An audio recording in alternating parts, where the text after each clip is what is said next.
अस्सलाम वालेकुम नाज़रीन, ज़ुल्फ़िकार राहत आपकी खिदमत में हाज़िर। नाज़रीन, आज अजब करप्शन की गज़ब कहानी, एक इतनी खौफनाक कहानी है जिसको सुनकर आपको अफसोस भी होगा, रश्क भी आएगा और साथ साथ गुस्सा भी आएगा। और गुस्सा आएगा प्राइम मिनिस्टर ऑफ पाकिस्तान के ऊपर कि अगर प्राइम मिनिस्टर मुल्क से गुर्बत ख़त्म नहीं कर सके, मुल्क से डॉलर को नीचे नहीं ला सके, महंगाई ख़त्म नहीं कर सके, बिलियन ट्री का मंसूबा मुकम्मल नहीं कर सके, लाखों नौकरियां देनी थी, करोड़ों वो नहीं दे सके।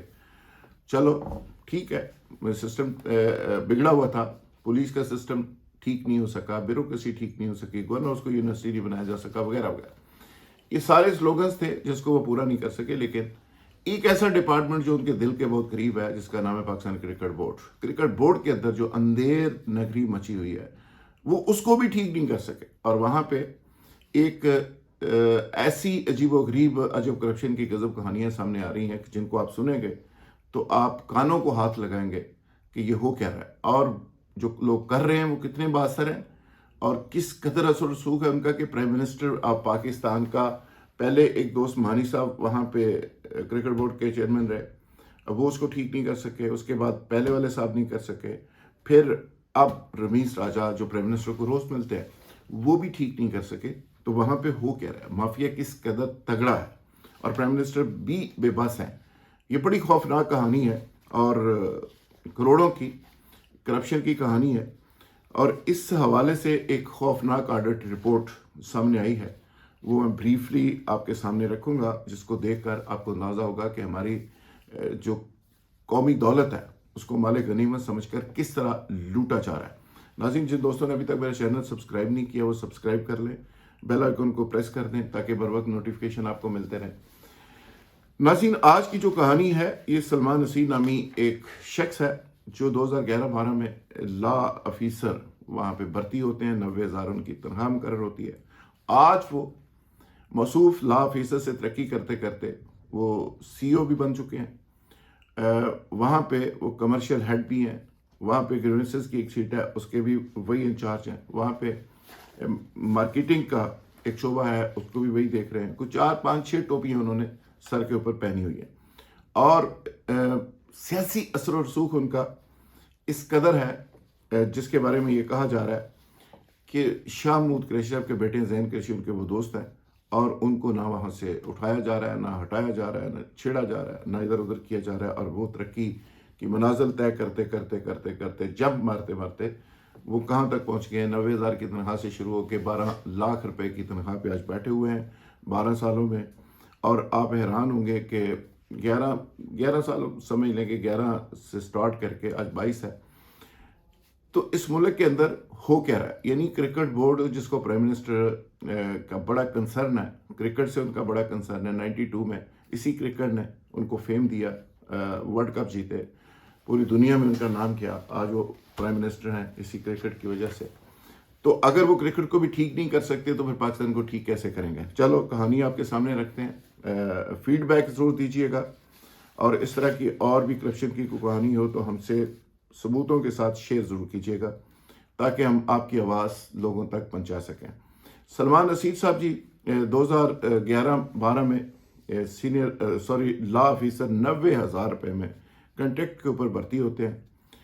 उसके बाद मसूफ 15 जनवरी 2012 तक मैनेजर लीगल रहते हैं और 16 जुलाई 2012 से 4 नवंबर 2013 तक ये मैनेजर ऑनरेडी बन जाते हैं। तनख्वाह में 30,000 रुपये इजाफा हो जाता है, तनख्वाह बन जाती है 1,20,000 रुपये। 5 नवंबर 2013 से बतौर GM लीगल मसूफ की तनख्वाह में 80,000 रुपये इजाफा हो जाता है और मसूफ 16 महीने तक 3 मार्च 2015 तक ये 2 लाख रुपये, 1,20,000 से 80,000 इजाफे के साथ 2 लाख रुपए वसूल करना शुरू हो जाते हैं। 16 महीने तक ये वसूल करते हैं। उसके बाद तनख्वाह में इजाफा हो जाता है जी 35,000। 4 मार्च 2015 से 7 मार्च 2016 तक 12 माह तक ये 2,35,000 रुपये तनख्वाह वसूल करते हैं और साथ ही साथ सीनियरिटी की मनाजिल भी तय करते जाते हैं। आप जी सीनियर मैनेजर बन जाते हैं और तनख्वाह में इजाफा बहुत ज़्यादा नहीं है लेकिन ग्रेड चूँकि बढ़ गया और सीनियर मैनेजर बन गए। 8 मार्च 2016 1 जुलाई 2018 तक मसूफ का 1 स्टेप और ग्रेड बढ़ जाता है। 28 माह तक तनख्वाह 2.5 लाख हो जाती है और 2.5 लाख रुपए मसूफ वसूल करते रहे हैं।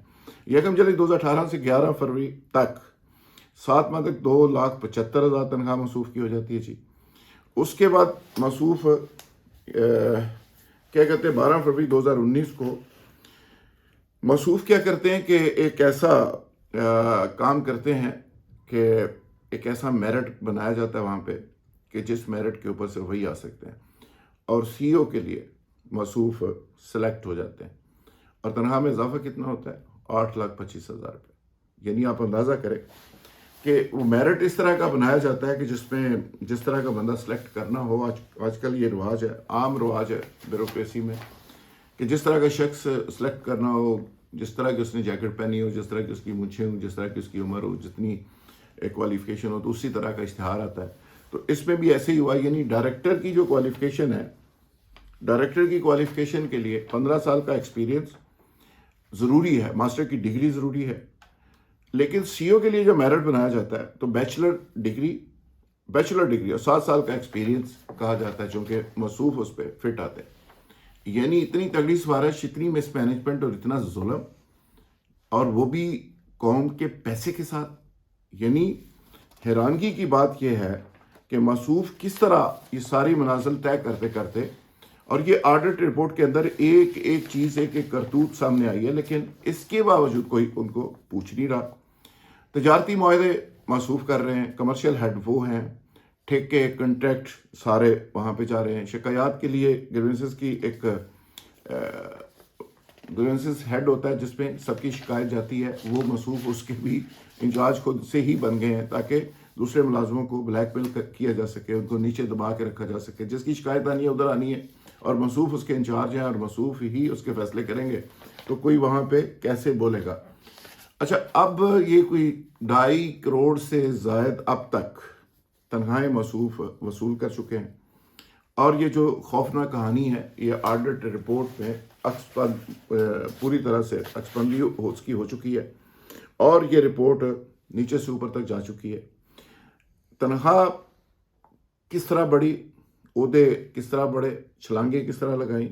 बदकिस्मती ये है कि पीसीबी का अदारा, जहाँ पे बहुत सारे कमर्शियल मुआहदे होते हैं, जहाँ पे इंटरनेशनल क्रिकेट खेली जाती है, जहाँ पे बाहर से खिलाड़ी आते हैं, जहाँ पे बहुत सारे इंटरनेशनल एग्रीमेंट्स होते हैं, वहाँ पे इतनी अंधेरनगरी, वहाँ पे इतना जुल्म, वहाँ पे इस कदर ये सिचुएशन के जो प्राइम मिनिस्टर का एक तरह से अपना ज़ाती अदारा है, और वहाँ पे ये सिचुएशन है कि ना सूलो ज़वाबत, ना मेरिट, ना SOPs, ना अखबार इश्तिहार, और ना ही कोई एजुकेशन, और ना ही कोई एक्सपीरियंस।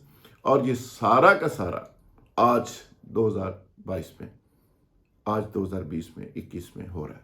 यानी मीडिया का दौर है, सोशल मीडिया का दौर है, मेन स्ट्रीम मीडिया चीज़ों को उठाता है, बहुत दूर तक ले जाता है। लेकिन मैं हैरान इस बात पे हूँ कि इतनी देर नगरी के बावजूद अभी तक प्राइम मिनिस्टर को फुर्सत नहीं मिली कि वो मसूफ से पूछ सकें कि भाई क्या एक ही बंदा रह गया इस दुनिया में, कोई और बंदा नहीं है, ये इसी बंदे को सारे ओहदे देने हैं, और इसी बंदे ने तबाही करनी है, और इसी बंदे ने पीसीबी को इस तरह निचोड़ के खाना है। और सिफारशी ज़ाहिर है तगड़े हैं, शामुल कैशब का नाम आ जाता है, जैन कैशब का नाम आ जाता है, यार किसी का भी नाम हो। एक तरह तो प्राइम मिनिस्टर मेरिट की बात करते हैं और दावा करते हैं कि ऊपर अगर ईमानदार शख्स आ जाए तो नीचे फिर सारी चीज़ें ठीक हो जाती हैं। आप भी ईमानदार हैं, चेयरमैन पीसीबी भी ईमानदार हैं, सारे लोग ही ईमानदार हैं, और आप तो अदालती, वो क्या कहते हैं ना, ठप्पे वाले अदालती मोहर लगवा के सादिक और अमीन बने हैं। इसके बावजूद ये क्या हो रहा है? इमरान खान साहब, ये क्रिकेट बोर्ड को खुदा के लिए बचा दें। बाकी तो चलो जो चीज़ें हो रही हैं वो कौम आपसे हिसाब लगेगी, पूछेगी, लेकिन ये क्रिकेट बोर्ड को तो बचा लें। यहाँ हो क्या? बहुत शुक्रिया। अगर आपके पास भी कोई इस तरह का स्कैंडल, इस तरह की कोई जब करप्शन की गजब कहानी हो तो हमसे शेयर ज़रूर कीजिए। बहुत शुक्रिया, थैंक यू वेरी मच।